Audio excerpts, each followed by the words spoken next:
भ्रष्टाचार क्यों नहीं ख़त्म कर पा रहे? एक बिल्डिंग बनती है तो एक लेंटर डालने के 5 लाख रुपए देने ही देने पड़ते हैं उसको। यानी एक बिल्डिंग बनी 4-5 लेंटर पड़े तो 25 लाख रुपए उसको देना ही पड़ता है। फिर कैसे आप कहते हो कि भ्रष्टाचार मुक्त ये गवर्नमेंट है? एमएलए और काउंसलर आप लाखों करोड़ों रुपए खर्च करके टिकट लेके आते हो, तो फिर आप उनमें कमाओगे नहीं तो क्या? बिजनेस है तो खुला बिजनेस हो गया। 5 करोड़ रुपए लगाएगा तो 25 करोड़ कमाएगा, आम जनता का लूटेगा। सारी पार्टियां भ्रष्ट है। 70,000 करोड़ का देवेंद्र फडणवीस ने कहा था कि अजीत पवार ने घोटाला किया है, जेल जाएगा। 3 दिन बाद उनको गले लगा के उप मुख्यमंत्री बना दिया। दिल्ली का डेवलपमेंट करने के लिए कांग्रेस की ही वापसी होगी और मुझे इसकी पूरी उम्मीद है। इन्होंने दिल्ली में बहुत सारे वादे किए थे, ठीक है। पहला वादा किया था जमुना साफ करने का, वो तो हुआ नहीं, ठीक है। दूसरा वादा ये था कि हम दिल्ली को लंदन बनाएंगे। दिल्ली लंदन बनी कि नहीं बनी, हर सड़क पे गड्ढे जरूर हो गए।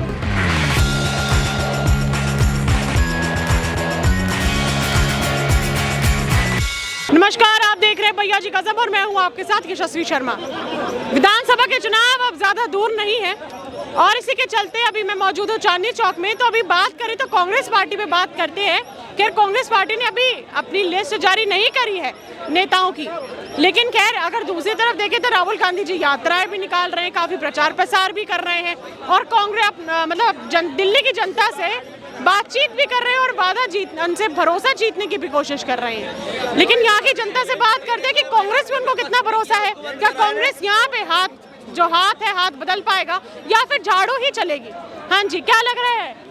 देखिए, झाड़ू का तो चांस नहीं है। क्यों? झाड़ू का चांस नहीं है। अगर उनका कोई भी चांस होता तो अपने विधायकों को वो रिपीट करते, लेकिन उन्होंने नई टेंडेंसी अपनाई हुई है कि भैया जितने विधायक हैं इनको चेंज कर दो ताकि एंटी इनकन्वेंसी जो है उससे बचा जा सके। पहली चीज, इन्होंने दिल्ली में बहुत सारे वादे किए थे, ठीक है। पहला वादा किया था जमुना साफ करने का, वो तो हुआ नहीं, ठीक है। दूसरा वादा ये था कि हम दिल्ली को लंदन बनाएंगे। दिल्ली लंदन बनी कि नहीं बनी, हर सड़क पे गड्ढे जरूर हो गए, ठीक है। वाटर सप्लाई का इनका काम था। वाटर सप्लाई की पोजीशन ये है कि ठंडी आती है तो पानी गंदा आता है, गर्मियों में पानी ही नहीं होता है। इस हिसाब से 4 वादे इनके हो गए। 5वां वादा, जो भर्तियां करी थी उसको एलजी और कोर्ट के ऑर्डर से टर्मिनेट कर दिया गया।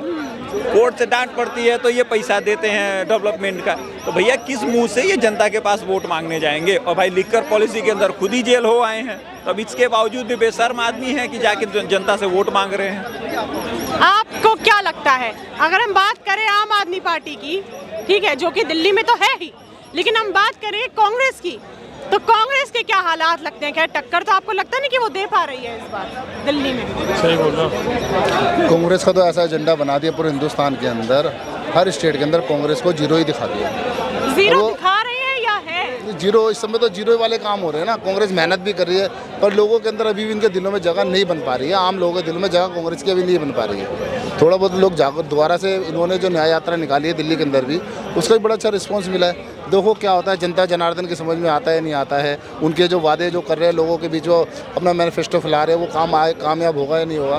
पर जिस तरीके से मैं देख रहा हूँ, जिस तरह आम आदमी पार्टी ने फ्री की जो रेवड़ी की जो शुरुआत करी है, वो शुरुआत सारी पार्टियां फॉलो करती जा रही है। हर पार्टी को देख लो आप, हिंदुस्तान की हर पार्टी को देख लो, फ्री फ्री फ्री फ्री। इतने स्रोत है इंडिया के पास, टोल प्लाजा से इतना पैसा उगा रहे हैं, इतने टैक्स आ रहे हैं, जीएसटी से टैक्स आ रहा है, डायरेक्ट टैक्स आ रहे हैं, सेल टैक्स वगैरह, सारे इतने पैसे आ रहे हैं। वो पैसा जा कहाँ रहा है?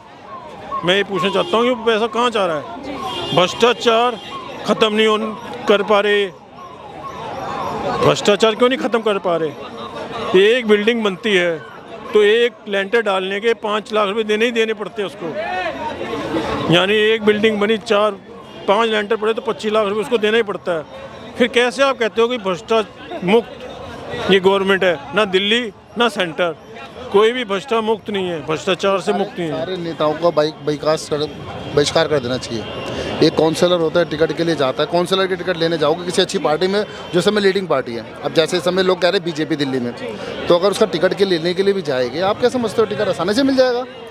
पैसे खर्च करने पड़ेंगे आपको 5 करोड़ 10 करोड़ रुपए आपके हाथ। एक काउंसलर तो 1 करोड़ 1.5 करोड़ रुपए दे करके टिकट लेता है, तो एमएलए के लिए 10 करोड़, वो फंड कहाँ जाता है? इतने पैसे लोग देते हैं। जब बिजनेस हो गया है, ये नेता एमएलए काउंसलर बनना है, एमपी तो चलो छोड़ दो, एमएलए और काउंसलर आप लाखों करोड़ों रुपए खर्च करके टिकट लेके आते हो, तो फिर आप उसमें कमाओगे नहीं तो क्या? बिजनेस है, तो अब खुला बिजनेस हो गया। 5 करोड़ रुपए लगाएगा तो 25 करोड़ कमाएगा, आम जनता का लूटेगा। मतलब आपको लग रहा है ऐसा कि अब आम जनता के लिए, चाहे वो दिल्ली की हो चाहे हम भारत की जनता की बात करें, देखिए क्या होता है, जो वर्किंग जो मेंबर होते हैं बेचारे सुबह से शाम तक पार्टी के साथ लगे रहते हैं। किस लिए लगे रहते हैं? आम लोगों की बातों को उन तक पहुँचाते हैं, नेताओं के, बड़े नेताओं तक। उसके बाद उनका रिजल्ट क्या होता है? आखिर में उनकी टिकट की बारी आती है, ये भाई सब 5 करोड़ दे देंगे, इनको टिकट दे देंगे। मैं मेहनत कर रहा हूँ, मुझे टिकट नहीं देंगे। क्यों नहीं देंगे? क्योंकि मैं पैसा नहीं फेंक रहा आगे पार्टी में। अब जब 5 करोड़ रुपए खर्च करेंगे तो 25 करोड़ रुपए नहीं कमाएंगे, तो उनसे बड़ा कोई बेवकूफ़ नहीं है। तो सर दिल्ली बात करें आम आदमी पार्टी की, उन्होंने काफी अपने प्रत्याशियों की टिकट काट दी जो पहले से थे। इसीलिए काट दी ना, दूसरी पार्टी से बदल के लोग उस दूसरी पार्टी में ले लिए इन्होंने। और जिस कांग्रेस पार्टी में से ले करके आम आदमी पार्टी में गए, बीजेपी से निकल के आम आदमी पार्टी में गए हैं, तो वहीं से उनको टिकट दे देगा। आम वर्कर को तो लॉलीपॉप पहले दे देते हैं ना, आम वर्कर का तो टिकट काट दिया ना। जो वर्कर काम करने वाले हैं, जो कैंडिडेट काम कर रहे हैं, जो पार्टी के साथ मिलकर चल रहे हैं, कोई भी होता है, देखो चलो कोई भी, हम तो पार्टी का इस तरीके से हमें कोई वो इन्वॉल्वमेंट है नहीं, पर वो जो उस पार्टी के अंदर दिन रात दे रहे हैं, कोई काम धंधा नहीं कर रहे हैं, वो भी तो सोचेगा ना आगे अपनी पॉलिटिक्स चमकाने के लिए। जब उनका टाइम चमकाने का आता है तो कोई बड़ा लीडर, दूसरी पार्टी का निकला हुआ लीडर, पहले से एमएलए बना हुआ और पहले से काउंसलर बना हुआ, वो आकर के दूसरी पार्टी में घुस के टिकट को क्या लेगा? टाइम पास कर रहे हैं। बीजेपी वाले कहते भी कांग्रेस खराब है, कांग्रेस वाले कहते हैं बीजेपी खराब है। ठीक है ना, ये पब्लिक को बेवकूफ बनाने जुबानी राजनीति चल रही है, लेकिन जमीनी स्तर पे कोई काम हो रहा है आपके हिसाब से? मैम देखिए, पहले एक विचारधारा होती थी, आज आधे से ज़्यादा कांग्रेसी जिन पे भ्रष्टाचार के आरोप बीजेपी ने लगाए थे वो सब बीजेपी में है। तो कहाँ आदमी जाए? सारी पार्टियां भ्रष्ट हैं। सारी पार्टियां भ्रष्ट हैं। 70,000 करोड़ का देवेंद्र फडणवीस ने कहा था कि अजीत पवार ने घोटाला किया है, जेल जाएगा। 3 दिन बाद उनको गले लगा के उप मुख्यमंत्री बना दिया। सारी दुनिया, आप देखिए कि मैं विनोद दुआ के वो देखता था, बेचारे वो पास अवे हो गए। वो कहते थे कि सरकार जो है ना वो एक सर्विस प्रोवाइडर है, हम सरकार को अब देखते हैं एज अ धर्म प्रोवाइडर। सरकार ने धर्म और पॉलिटिक्स को मिक्स कर दिया है और लोगों की सोचने समझने की शक्ति छीन ली है कि हम उनसे पूछें कि सड़क, आज भारत के ऊपर 205 लाख करोड़ का कर्जा है, ये कब जाके पे होगा? आप मुझे बताइए कि हर आदमी के ऊपर 1.5 से 2 लाख रुपए का कर्जा हो गया।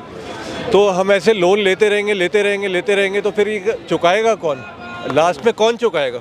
आपने जैसे अभी एक धर्म की बात करी, अगर मैं ये बोलूँ आपको कि आपको ऐसा लगता है कि जो हमारी सेंट्रल पार्टी है वो धर्म की राजनीति करती है? मैम देखिए, धर्म की राजनीति कांग्रेस ने शुरू करी मुसलमानों के उसके लेके, और मैं वही कह रहा हूँ। देखिए, लेकिन आज मुसलमानों का क्या हाल है? आईएएस में, आईआरएस में, आईपीएस में 2% भी नहीं है। कोई आपको कमिश्नर, एसएचओ, रेवेन्यू सर्विसेज में कोई कस्टम का ऑफिसर, इनकम टैक्स का कमिश्नर, कोई आपको मुसलमान नहीं दिखेगा, जबकि 20 करोड़ की उनकी जनसंख्या है यहाँ पर। तो सामाजिक न्याय होना चाहिए, सबके साथ इंसाफ होना चाहिए, तभी ये देश आगे बढ़ेगा, वरना इस देश के लिए बहुत मुश्किल हो जाएगी। जिस तरह बेरोजगारी बढ़ रही है, महंगाई बढ़ रही है, कोई चीज़ रुक नहीं रही। आज अच्छे से अच्छा आदमी 2 लाख रुपए भी कमा रहा है, वो भी उसको कम पड़ रहे हैं। दिल्ली में अगर हम बात करें विकास की तो कितना हुआ है? मैम देखिए, जो आम आदमी पार्टी के मैं किसी स्कूल नहीं गया, ना मैं किसी मोहल्ला क्लिनिक गया हूँ, लेकिन जो मैं देखता हूँ कि वो एग्जिस्ट करती हैं। और जो विधानसभा का चुनाव होता है वो लोकल एमएलए के बेस पे होता है कि उसने उसकी नालियाँ खुलवाई लोगों की, या उनके लेंटर डलवाए, या उनके काम करवाए, तो उसके बेसिस पे लोग विधानसभा की वोटिंग होती है। और क्योंकि बीजेपी 27 साल से विधानसभा से दूर है, तो कोई लोकल नेता उनके एरिया में नहीं घूम रहा जो कि उनके काम कराता होगा, तो इस वजह से केजरीवाल को थोड़ा सा एज है। बट मुझे पर्सनली ऐसा लगता है कि केजरीवाल हार जाएंगे इस बार हार जाएंगे। मुझे ये लग रहा है कि इस बार देखिए, दिल्ली में जो लोग हैं, जिसका 20-25 साल दिल्ली में गुजरा है, उसको ये पता है कि अगर दिल्ली का डेवलपमेंट करना तो उसके लिए कांग्रेस बहुत जरूरी है। क्योंकि आज जो काम शीला दीक्षित ने किया था वो आज तक किसी जैसा फेस नहीं है क्या कांग्रेस के पास, अगर हम बात करें? नहीं, देखिए कोई मैटर नहीं है। कांग्रेस पार्टी अगर दिल्ली में सरकार बनाती है तो डेवलपमेंट के मैटर पे उसका कोई तोड़ नहीं। उसके पीछे 2 रीजन है। कांग्रेस वाले किसी भी सरकार में काम करते हैं तो वो अपना काम अच्छे से कर लेते हैं। क्यों? क्योंकि उनको सत्ता चलाने का अनुभव होता है। यहाँ की प्रॉब्लम यह है कि जब से अरविंद केजरीवाल जी आए, उनके पास एक ही मुद्दा, जी मुझे काम करने नहीं दिया गया। भैया तुम्हें 10 साल से काम नहीं करने दिया, तुम वोट क्यों मांग रहे? मुझे पहले इसी बात का जवाब दे दो। मैम देखिए, आज तक कोई कांग्रेसी जेल नहीं गया। 2014 में मोदी जी भ्रष्टाचार के मुद्दे पर प्राइम मिनिस्टर बने थे, और मुझे ऐसा लग रहा था कि आधी कांग्रेस की कैबिनेट जो है वो जेल में होगी, क्योंकि उन्होंने कहा था ये भी भ्रष्ट है, ये भी भ्रष्ट है, ये भी भ्रष्ट है। केजरीवाल ने कहा था शीला दीक्षित की ये फाइल है, मैं चीफ मिनिस्टर बनने के बाद दिखाऊंगा और जेल में डालूंगा, जबकि पुलिस उनके अधीन ही नहीं है। तो मुझे समझ ही नहीं आ रहा कि लोग कुछ भी बोल देते हैं। मैं एक बात बता दूं, बड़े मजे की बात मैं आपको बताता हूँ। सीएजी की रिपोर्ट आई थी कांग्रेस के टाइम पे, ठीक है, उसमें डी राजा हो, कनी मोजी हो, तमाम लोग जो थे वो जेल पहुंच गए, ठीक है। उसकी सुनवाई शुरू होती है हमारे देश में और सारे बरी हो जाते हैं, सरकार भाजपा की होती है। कमाल की बात, कमाल की बात है। कमाल और की बात है। उससे बड़ी बात ये है कि आज तक उन अधिकारियों के खिलाफ कोई कार्रवाई नहीं हुई जिन्होंने फर्जी रिपोर्ट बना के कांग्रेस पार्टी को सरकार से बाहर निकाला था। और सुनिए, ठीक यही हुआ गोधरा कांड में मोदी के ऊपर कार्रवाई हुई, कांग्रेस की सरकार में वो भी सुप्रीम कोर्ट से बरी हो गए। तो भैया इस देश में आप कभी तो ऐसा करेंगे कि जो हमारे सिविल सर्वेंट है उनकी कोई जवाबदेही तय होगी। यहाँ कोर्ट की पोजीशन ये कि उनको लगता है, हमें लगता है कि भैया ये पत्रकार बेईमान है तो इसको घोषित कर दो, क्यों है मालूम नहीं। एक पॉइंट रखना चाहूँगा कि केजरीवाल के आने से एक चीज़ बहुत अच्छी हुई कि सड़क, शिक्षा, स्वास्थ्य, पानी की बातें होने लगी, वरना उससे पहले नहीं होती। जब केजरीवाल शुरू में आया था, करप्शन, जो जितने भी जो सरकारी अफसरशाही थे, पैसा लेने में डरने लगे थे, पर वो चंद दिनों के लिए था। जब पहली बार मुख्यमंत्री बनकर आए थे, इन्होंने जितने भी सरकारी अफसर थे, 1 रुपये का कोई नहीं लेता था, सच्चाई है। मतलब 5-6 महीने चली थी चीज़ें, बहुत अच्छी चली थी, लेकिन अब वो फिर वही हाल हो गया। जैसे भी उन सज्जन ने कहा कि जब से केजरीवाल सरकार आई है तब से बिजली पानी का मुद्दा उठने लगा, उससे पहले नहीं उठता था। और अगर दिल्ली में हम बिजली पानी देखें तो मेरे क्या बिल भी आ रहे हैं और पानी की स्थिति भी खराब है। देखो, पानी की स्थिति, जब जनसंख्या बढ़ गई, जब पहले दिल्ली के अंदर कितनी जनसंख्या थी, आज से 2 गुनी जनसंख्या हो गई है, 2 गुनी से 3 गुनी हो गई, 4 गुनी हो गई। 10-15 साल का आप इतिहास वो देखोगे निकाल करके, तो जनसंख्या बढ़ेगी तो पानी की किल्लत होनी तो मोस्टली बिल्कुल लाजमी है, बिल्कुल। तो वो चीज़ ये गलत बात है। देखिए, सबसे बड़ी गलती ये होगी कि दिल्ली की जनसंख्या बढ़ी है, ये एक्सेप्ट है, लेकिन ये बताइए क्या आप 600 अगर आप 2 लीटर पानी जून में खर्च करते हैं तो क्या 2 लीटर दिसंबर में ही करेंगे? ऐसा नहीं हो सकता। ठंडियों में पानी की सप्लाई कम हो तो चल जाता है, लेकिन गर्मियों में लोग पानी ज़्यादा यूज करते हैं। यहाँ 10 साल से जो कॉन्ट्रैक्ट किया हुआ है, इनको जून में जितना पानी चाहिए होता है उतना ही इनको दिसंबर में चाहिए होता है। आपने बहुत अच्छी बात बोली है। क्या होता है, अभी क्या है, हर घर के अंदर तो बोरिंग कर लिया है, ग्राउंड लेवल वाटर जो है बिल्कुल नीचे के नीचे जाता जा रहा है, ठीक है। तो पानी की दिक्कत तो है ही। आप देखो, अभी क्या करते हैं लोग, मोटर चला के भूल जाते हैं, और वो समरसीवर वाली मोटर चला के भूल जाते हैं, पानी इतनी वेस्टेज करते हैं। समरसीवर वाला नहीं करेगा जो सरकारी पानी है। तो अभी बहुत सारी चीज़ें लोगों को करनी है। और जब आज गर्मी के अंदर तो हमेशा से ऐसा होता आ रहा है, लोग कहते हैं कि जमुना साफ़ नहीं हो रही, इतने पैसे लगा दिए, करोड़ों रुपये साफ लगा दिए, 200 करोड़ रुपए, 200 करोड़ रुपये बहुत बड़ी अमाउंट है, तो जमुना साफ़ कैसे होगी? तो यही बात अगर हम बात करें, 200 करोड़ जब आम आदमी पार्टी के राज में उन्होंने ही बोलते ना कि वो हर सरकार के यमुना साफ कराएंगे। देखो, बजट बढ़ते आ रहे, महंगाई बढ़ती आ रही है। पहले 100 करोड़ का बजट तो होता था बीजेपी में, फिर वो कांग्रेस में 150 करोड़ का हो गया, अब आम आदमी में 200 करोड़ का बजट हो गया। वो तो ये अगर कोई सरकार हो तो ये तो उनकी जवाबदेही बनती है ना कि अगर उन्होंने कोई वादा करा है कि हम ये चीज साफ सफाई कराएंगे, ये काम करेंगे। जमुना साफ इन्होंने जितने भी नाले, सब नालों के आगे इन्होंने पानी साफ करने का इन्होंने लगा दिया, पर वो सही तरीके से वर्किंग नहीं करता। वहाँ पे एम्प्लॉयमेंट नहीं, वहाँ पे इतने लेबर लोग नहीं है उसको साफ करने के लिए। वाटर ट्रीटमेंट जो लगा रखा है इन्होंने। देखिए, मोदी जी गुजरात के प्राइम मिनिस्टर थे, वहाँ एक नदी हुआ करती है, प्राइम मिनिस्टर नहीं, वो गंदी नदी नहीं थी, वो पहले से तभी साफ थी। नहीं, 1 मिनट चाहिए। हमारे देश का सबसे ज़्यादा इंडस्ट्री वाला स्टेट जो है वो गुजरात है। आप गुजरात के किसी नदी नाले में जाके देख लीजिए, वहाँ की सफाई यहाँ से बहुत ज़्यादा है। उसके पीछे क्या है कि जो विल होती है एक मुख्यमंत्री की या काम करने वाली की, वो मैटर करती है। अखिलेश यादव ने गोमती रिवर फ्रंट शुरू किया था, उसमें इतने करप्शन के केस लगे कि आज तक वो कुछ नहीं हो पाया। तो भैया यहाँ प्रॉब्लम ये है कि हमें काम नहीं करना होता, हम करप्शन में बिजी हो जाते हैं। क्या आम आदमी पार्टी काम नहीं करना चाहती है? साफ सीधा मैं पूछूं तो वो काम, आम आदमी काम करना चाहती है, लेकिन उसको एलजी काम करने नहीं देता ना। प्रॉब्लम यहाँ है। इसीलिए मैं बोल रहा हूँ भैया, जब तुमको काम करने को नहीं मिलता है तो तुम सत्ता में क्यों आ रहे हो? पहले इसको जस्टिफाई करो। डबल इंजन की सरकार की बातें करते हैं। डबल इंजन और भी तो स्टेटों में डबल इंजन है, वहाँ पे कितनी डेवलपमेंट इस तरीके से हो रही है? नहीं हो रही ना। डबल इंजन सिर्फ नाम के लिए डबल इंजन है, ऐसा कुछ नहीं है। तो हाथ की बात कर लेते हैं, अगर आपके हिसाब से डबल इंजन की सरकार वर्क नहीं कर रही है अपने शासित राज्य में, तो हम कांग्रेस की बात कर लेते हैं। कांग्रेस आ जाए दिल्ली में। कांग्रेस अभी नहीं आने वाली, कांग्रेस नहीं आएगी। नहीं, देखिए, दिल्ली का डेवलपमेंट करने के लिए कांग्रेस की ही वापसी होगी और मुझे इसकी पूरी उम्मीद है। अभी नहीं आएगी, नहीं आएगी, बहुत मुश्किल, सहमत है कांग्रेस बहुत मुश्किल आएगी। मैं कह रहा हूँ कोई भी आ जाए, कोई भी पार्टी आए, स्थिति 10 की 10 रहेगी। क्यों रहेगी? क्योंकि भ्रष्टाचार तो खत्म होएगा नहीं। ऐसा कोई उपचार नहीं कर रहे। कोई आपके पास टेलीफोन है कि भाई यहाँ भ्रष्टाचार हो रहा है तो आप फ़ोन कर सकते हो, कोई फ़ोन नंबर देते नहीं देते ना।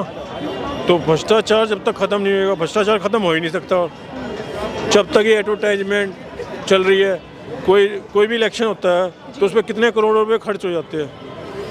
एक नेता जो है कितने करोड़ रुपए खर्च करता है, तब जाके वो कोई भी अपने प्रचार किया जाता है। ठीक है ना, तो वो पैसे जो पैसे खर्चेगा तो अपना भ्रष्टाचार तो फैलेगा ही। तो कोई भी गवर्नमेंट आए, मैं तो कह रहा हूँ कोई भी गवर्नमेंट आ जाए, अपने को कोई फर्क नहीं पड़ता, कोई फर्क नहीं पड़ता है। सबने भ्रष्टाचार करना है। चलिए, हम आदी हो गए भ्रष्टाचार। आदी हो चुके हैं, अब दिल्ली की जनता भ्रष्टाचार की आदी हो चुकी है। कौन सी सरकार आएगी वो वक्त ही बताएगा दिल्ली में, जब रिजल्ट चुनाव होंगे और फिर जब रिजल्ट आएगा। लेकिन आप कौन सी सरकार चाहते हैं दिल्ली में, मुझे कमेंट्स बॉक्स में ज़रूर बताइए। अगली बार मैं फिर मिलूंगी आपसे, तब तक ले बने रहिए भैया जी गजब के साथ। मैं यशस्वी शर्मा, कैमरामैन प्रदीप के साथ। धन्यवाद।